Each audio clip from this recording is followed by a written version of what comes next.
So we stand in front of Dollar Tree and basically such as this thing here. All right, I'm excited to have a guest. A piece of metal right here, of course, every one is. Cuba is like they're under a dictator.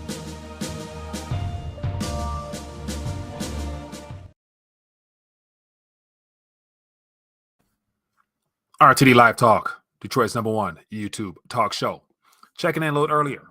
Wanted to definitely make sure I got a People's Talk Show episode in, so I'm coming in a little bit earlier than normal, but hopefully can connect and get a chance to share and hear what's on your radar. Lots of things unfolding. Very busy day. And I want to share with you just something I think that should allow us all to be appreciative and very grateful that while everything around us is just not doing too well, it just gives us something to be mindful of, the need to be grateful and to express gratitude towards the fact that we've been very blessed to not have to experience some of the things that's happening out in the European area.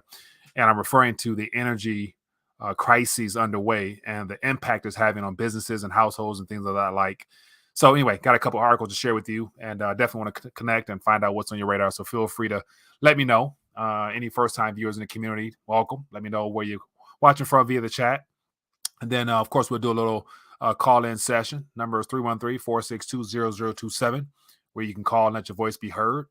And looking forward to connecting. So before I move forward, give it a second. And if you don't mind, for those that are plugged in, hit that thumbs up button. Hopefully more people are notified, given the fact that it's a last-minute live stream. Wasn't pre-planned. So, but anyway, hope everyone's doing well. And I got 3 or 4 different articles to highlight the impact that the European energy crisis is having on countries. And of course, my suspicion is that it's just a matter of time before it makes its way to our shores here.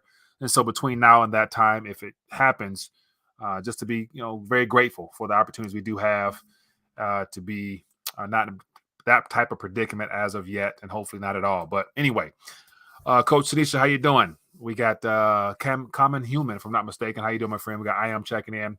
Appreciate you guys. Also, feel free to throw out whatever other subject matter you guys want to touch on. As always, I mentioned lots of things unfolding. So I'll just jump right into it, do a little maintenance on my side, and then we'll jump into this live stream and hopefully get a call from you guys. And before I move forward, if you haven't, make sure you click that subscribe button as well as the bell notification. Hopefully you are notified when I do click go live. And make sure you guys connect on all the socials where you can stay plugged in throughout the day as I share articles. There's lots of articles. I shared a lot of activity today on the Telegram page as it's sent my way. I usually just forward on to you guys. So everybody have a chance to stay plugged in. And before I move forward, let me just make sure I do some maintenance on my side, welcoming anybody, as well as pointing people in the direction to get plugged in for the more important issues. So RTD.news is where you can go to get immediate access to all the links. And of course, I want to start off by talking about Bullion Max. Great way to add to your silver stack if you haven't already. This little assortment pad here packs a powerful punch because it gives you a little bit of everything, including that American Eagle in there, which is carrying a hefty premium these days, despite what that spot price is looking like. I think we got down like $17.97 today. But then again, premiums are almost 80%, 90% some places for that American Silver Eagle. So once again, the decoupling is taking place in reference to how we measure the nominal price of certain types of silver. So anyway, if you guys are interested, definitely consider that. Great opportunity to add to your stack. If you haven't already, make sure you guys join me, rtlocals.com. I'll be streaming over there live pretty much whenever this YouTube situation unfolds. And also, if you guys want to donate to the channel, support me. I appreciate that. And all the other information you need to stay plugged in. If you haven't already, make sure you test your dollar IQ. Better to understand the difference between lawful money and fiat currency now than before stuff hits the fan and, you're forced to run for the hills. But anyway, let's just jump right in and keep it moving. Came across an interesting Zero Hedge article. And, of course, I go deeper than just the initial article to get a better understanding of what's going on. And one of the things that really stood out to me, and of course I'll get to the primary subject matter, is that as I've been talking about the retirement unraveling, the whole retirement concept unraveling moving forward due to basically the destruction of the currency. So here in the U.S., as well as in a couple other G7 nations, we've been very privileged to where as of now, currencies still carry extreme amount of purchasing power. But then again, in other countries where those, emerging markets, second, third world countries where purchasing power is already diminished, the livelihoods and things of that nature are extremely impacted negatively. And so in the UK, I think is another good example of what's unfolding at a much rapid pace in a country that we wouldn't really anticipate that happening, given that prior to the US being the reserve currency, the British pound held that same privilege. But yet at this current moment, it doesn't really matter when inflation is understated beyond what they're telling their people there, but also you have the energy crisis impacting every aspect of life, right down to the retirement situation. So real quick, I'll thumb through this, but it says nearly 3/4 of state pension will be swallowed up by energy bills next year. And so a good portion of the older population in the UK, as well as every other country, are dependent upon fixed income products, in particular pensions, where regardless of what the adjustments might be, is well beneath what the actual rate of inflation is. So imagine being in a situation where not only were you already struggling with maintaining this current environment for your food and probably your housing costs, but then you factor in the energy side of things, and they're saying nearly 3/4 of the state pensions will be swallowed up by energy bills. And the worst is yet to come based upon the deliberate, deliberate overall, but them using the excuse of the Ukraine energy crisis. That's just the cover up for everything. But energy suppliers in the UK source their energy from other places.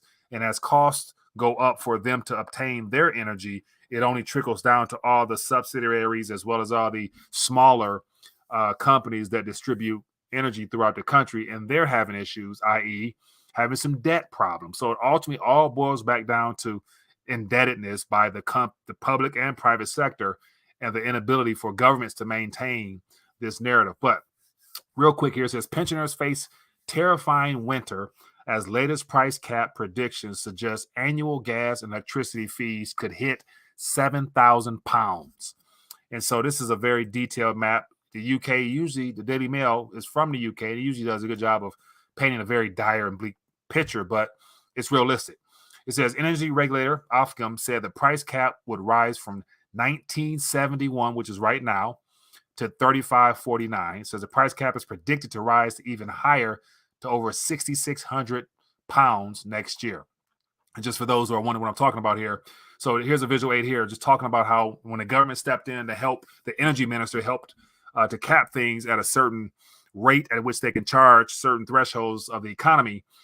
The current is £3,500 is what the energy cap is per, measurement of energy, however they do all that. But it says how the price cap has soared and alarming predictions of what to come. So by October of this year, they're talking about this figure closer up to here.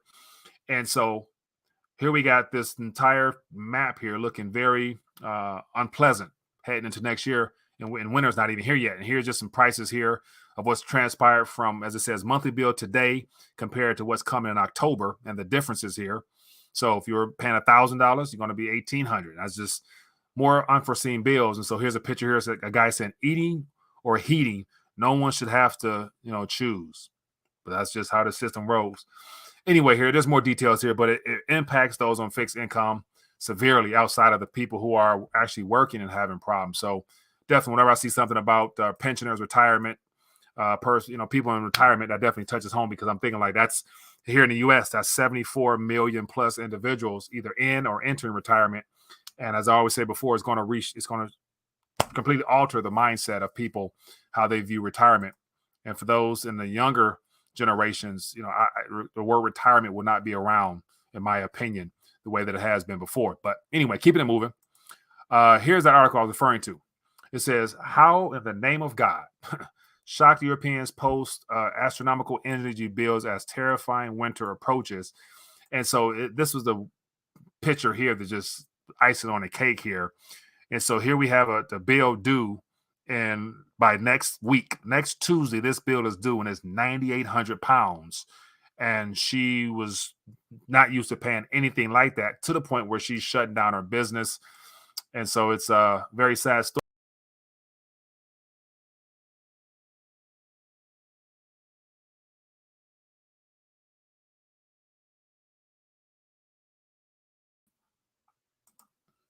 Forgive me. Took myself out the screen. Hit too many exits.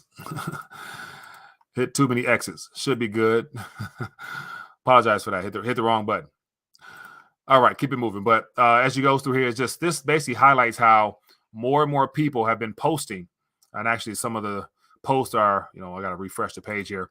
But more people are posting their bills that they've received as of late. And the figures are just through the roof. And so here he talks about all these cafes, small mom and pop shops, where their overall electricity costs were minor in comparison to their overhead cost, to now where it has surpassed all their expenditures and their ability to sustain themselves, to where they're all shutting down.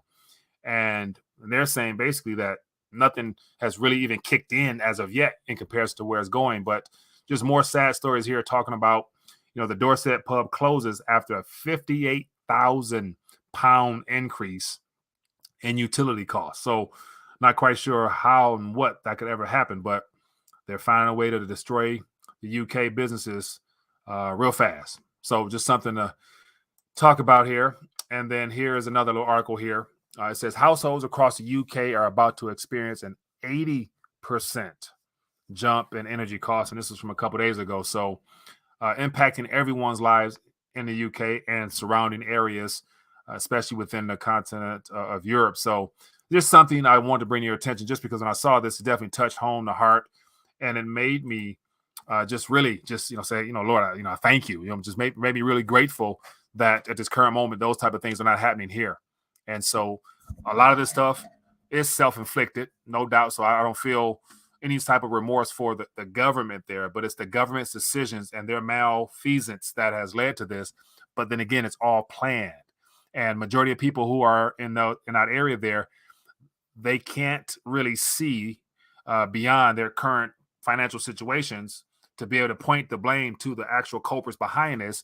And it has everything to do with Boris Johnson and his collaboration with the World Economic Forum and their willingness to put sanctions on a country that was very that supplied all of their energy needs all the way through Europe. Because mind you, just the UK companies that are having issues affording their energy to distribute to the people, it all ultimately comes from other companies down the line. And I'd assume, I don't know the details of it, but I imagine it works its way all the way back towards the Nord Stream pipeline, and as well as all those other pipelines that come from Russia and the other places they source their energy. So it just goes to show how just one by one, bit by bit, as more things become more expensive, the harder it is to maintain even your own businesses or whatever. And that's very sad, because small businesses pretty much make the world go round for the most part.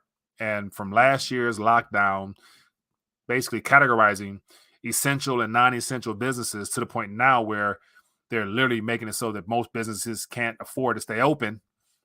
It's going to be looking mighty ugly come next year, globally, I think. But anyway, what else here I got here? And if it doesn't get any more odd, let me share something with you real quick.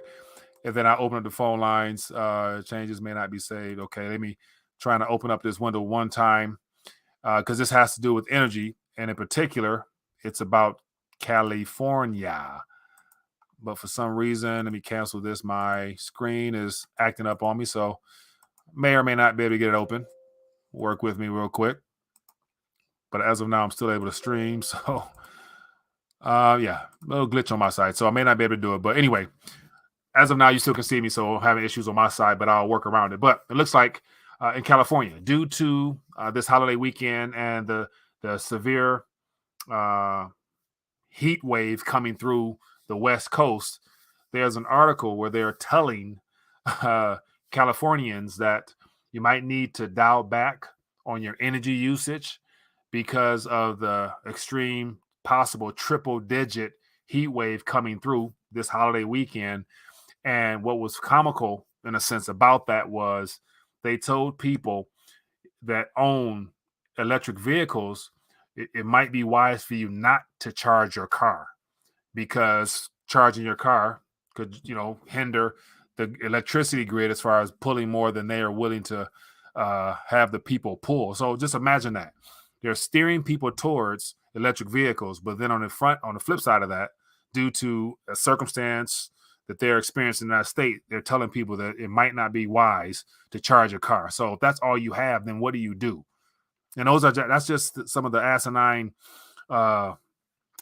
methods that are being thrown out here that don't make sense up front. But then again, when it's a coordinated event amongst many states, many countries, many governments, it doesn't have to make sense. It's just either you do it or else type of experience. It's just complete foolishness in my opinion. So I would show it to you, but for whatever reason, not able to open up my, let me close this, see if I can close it. And hopefully I can get something going. But anyway, I'm having issues all of a sudden on my side. So we'll talk through it and have some fun. But anyway, I wasn't going to open up. Let's open the phone line and let's have a little back and forth. And let me see. It's unfortunate that I can't open up my window the way that I want to without closing stuff down. So I'll have to work around it. Let me see if I can close this window. Can I prevent the page from creating additional dialogue? Sure. All right. I got my window back. Forgive me. All right. So let me share this screen here. And then I opened the phone lines. As I mentioned beforehand, won't be long. Just wanted to make sure I did connect for a live talk. But here is that article that I was referring to. Let me mute this. So here's an article here. It says California heat wave to stress power grid cause potential blackout, official says. And then if you scroll down to the bottom here, it says officials will ask Californians not to charge electric vehicles if conditions worsen. So, yeah, just be stuck inside the house, not being able to go nowhere because of electrical vehicles. But anyway, this is what's going on. All right, man. Let's open the phone lines. Lots of things to touch on. Feel free, bring some topics to the table.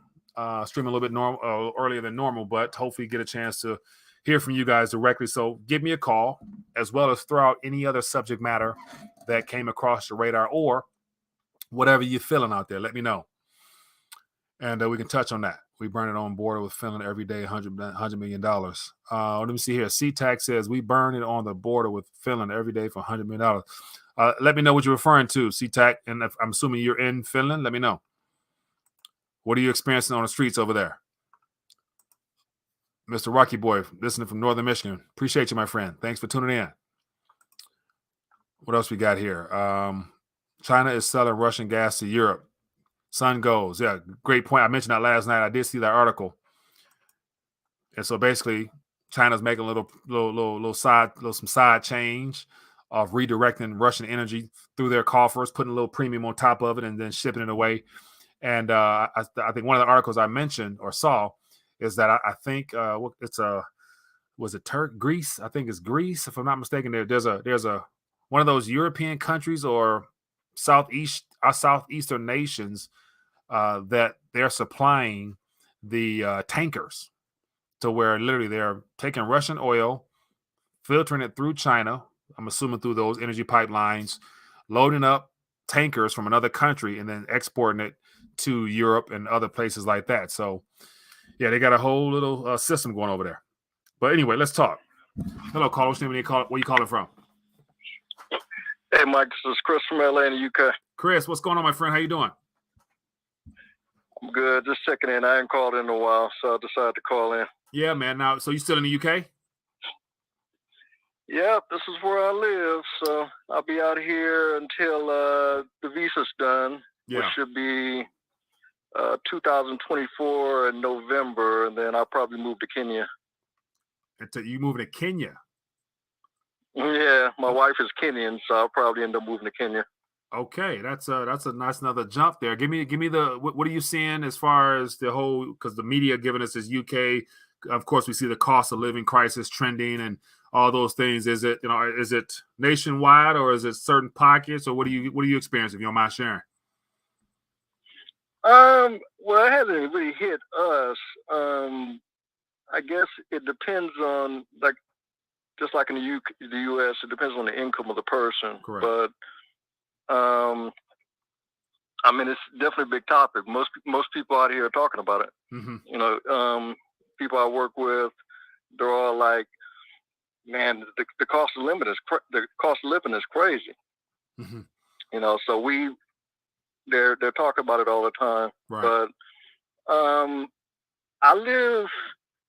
Hold on a second. Let me go back inside because I'm on the balcony. It's cold. No problem. Hold on 1 second.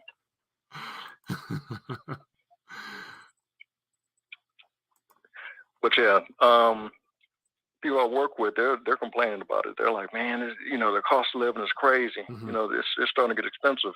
Yeah. But I kind of prepped for this for a long time. So what I did is I bought some solar panels, and I got a jackery. I got 2 jackeries, so one as a backup. I got induction stoves. I mean, literally everything it takes for me to be independent from without having to, pay for electricity or anything like that. So I told my wife, I said, if things got too bad, I'll take the jackery because I live literally on the same campus that I work. Mm-hmm. I can walk to work in like 5 minutes. So yeah. That's nice.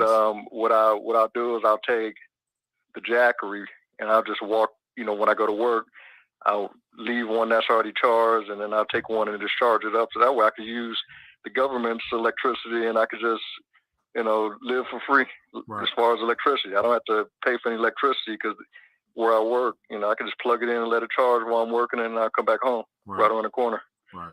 So that's one solution. But I got induction stoves to everything. So I literally prep for this. Right. So when things go up, I'm not totally concerned, but I think the people that didn't really have a plan, those are the people that'll probably get hit really, really bad. Right. So food is next. Right. So that's something that we can learn from on this side because it's just a matter of time. And these are all learning experiences for everybody. So that's why I continue to harp on these things, not to talk doom and gloom, but this is real world because it's happening to other people. So, how could we think to avoid us? Dr. Doom out here all the time. And I told him, I said, I just give it to you real. Yeah. You gotta live in reality. So I mean, I always tell them food's gonna be next. Right. And then when food gets here, people are really gonna have an issue because these electricity bills are just one phase. Right. And I always tell them we haven't even got to the real issue yet. Right. We the haven't real at issues all. when we start getting into the hyperinflation. Yeah, we're on the doorstep. So I always tell people, you better plant your garden. But out here, you have allotments so people can, pay for land and space so they can plant food. But the issue with that is you got to worry about whether or not somebody's going to steal it. Right. So, I bought water barrels and all kind of stuff to collect rainwater because it's, rains a lot. I literally thought of every single thing so I don't have to spend any money on anything in the future. The only thing I need to spend money on is housing. Right. That's pretty much the way I structured everything. Right. So, just telling everybody how I would do it. Appreciate you, man. Thanks for giving us, some real practical advice that people can heed as valuable information, man. Thank you. Appreciate you calling in. Yeah, my mother-in-law thinks I'm crazy, but I told her, I said, just wait. I'll be a genius later. Yeah, keep us posted when I move to Kenya too, man. Definitely curious to see how that plays out. Yeah, it'll be a while before that. But yeah, that's the plan. We'll see what happens. All right, my man. Appreciate you, dude. Yeah.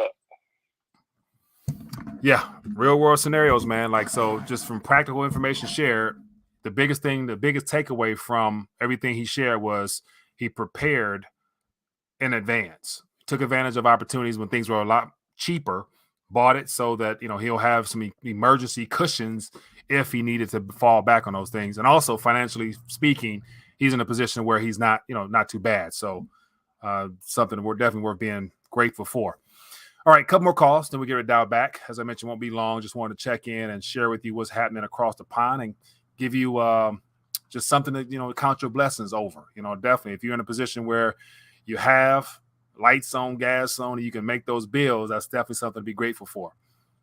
100%. All right, keep it moving. What else we got here? And CTAC, I saw your question about ask a question via typing.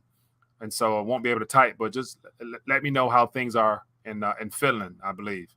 Let me know what you're experiencing there in your neck of the woods. Any concerns that the other Finnish people are having, let us know. All right.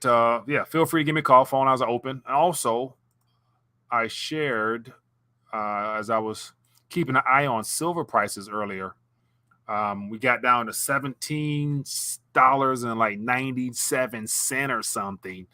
And so I was talking on Telegram, just mentioning how that's just deflationary pressures that's happening all across the board. But then you have manipulation on top of that with all that paper stuff they're dumping. And also, let me see, it was brought to my attention about the U.S. debt clock. Rochelle, I appreciate you for sending me that information. And I didn't get a chance to dive deeper, but even the information provided on there is being altered in a downward trajectory, I guess, in relation to the amount of currency in creation with the metals above ground. The actual paper price, if you take the two and try to average them out, they're saying that gold is getting cheaper. But then again, the money supply is still in the trillions, so I'm not quite sure how. So just more paper manipulation, rigging stuff. But anyway, I'll get this last call here, and then I'll get ready to dial back. Hello, call. Which name are you calling from? Hey, I'm calling from like kind of near Pensacola, Florida, out in the woods. How you doing, but man? That's like the nearest city. How you doing, buddy? Yeah, pretty good. What's on your I'm mind? doing pretty good. I can grow a year-round garden here, and cost of living's kind of cheap. It's gone up since everybody's moving to Florida, but I don't know. I just tell everybody just dig in, do what you can, hang on, stay positive. We all know what's coming, but just push on. Right. Hey, that's 100%. That's 100% accurate there. And also, amongst all the obvious, the unforeseen events that are coming can also create opportunity as well. So I think has a lot to do with paradigm. How are you looking at this? Either it's the end of the world or it's the beginning of the world for you, and whatever value that you're going to deliver. Because once again, you still got to get up and do something. And so that's a good way to serve and be a blessing to other people. And usually good things come when you do that. So mindset also plays into that, man. So I hear you, man. God loves us. Oh, 100%, man. He's going to take care of his own like he always has. So put your faith in him, my friend. Appreciate you. Good stuff, man. Appreciate the call.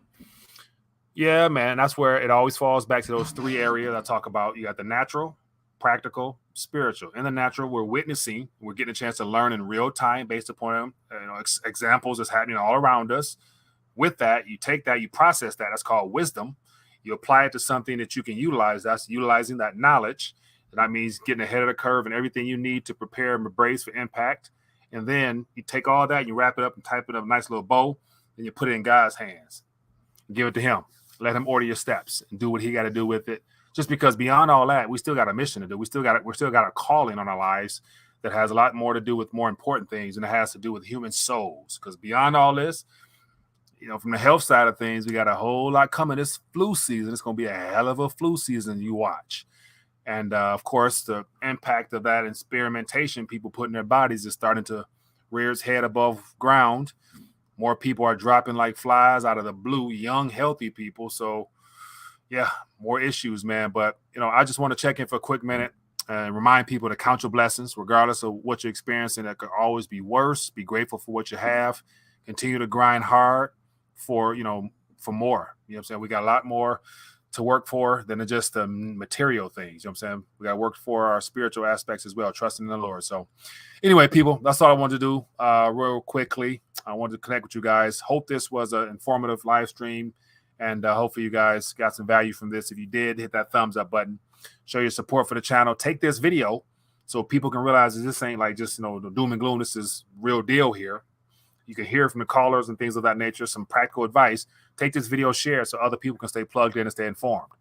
That's the best way to, play your part in helping people unplug from the matrix. So anyway, I will see you guys later. Be blessed. Peace.